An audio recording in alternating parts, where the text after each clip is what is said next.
السلام عليكم. لا تنسوا الاعجاب بالفيديو والاشتراك في القناة تشجيعا لنا لنستمر بنشر المزيد إن شاء الله. السلام عليكم ورحمة الله وبركاته. أهلا بكم مع موعد مباراة الأهلي القادمة مع بيراميدز في الدوري المصري الممتاز والقنوات الناقلة، وإليكم تفاصيل هذه المباراة ولكن بعد هذا الفاصل.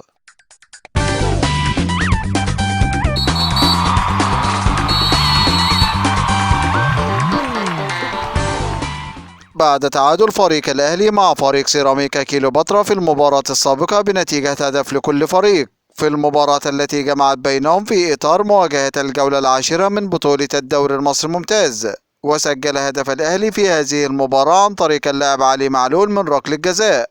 ويستعد فريق الأهلي بعد هذا التعادل لمواجهة فريق بيراميدز في المباراة القادمة، وذلك في إطار مواجهة الجولة 11 من بطولة الدوري المصري الممتاز. ويحتل فريق الأهلي المركز الأول في جدول ترتيب الدوري المصري برصيد 24 نقطة من 10 مباريات، فاز في 7 مباريات وتعادل في 3 مباريات، بينما يحتل فريق بيراميدز المركز الرابع في جدول ترتيب الدوري المصري برصيد 20 نقطة من 10 مباريات، فاز في 6 مباريات وتعادل في مباراتين وهزم في مباراتين، ليكون الفارق 4 نقاط بينه وبين فريق الأهلي. وسوف تنطلق هذه المباراة يوم الاثنين الموافق 2 يناير 2023 2/1/2023 في تمام الساعة 7 مساء بتوقيت مصر والسودان وليبيا، 8 مساء بتوقيت السعودية وقطر والعراق واليمن وسوريا، 9 مساء بتوقيت الإمارات وعمان، 6 مساء بتوقيت تونس والمغرب والجزائر. وسوف تقام هذه المباراة على ملعب استاد الأهلي السلام، وسوف تنقل هذه المباراة عبر قناة أون تايم سبورت.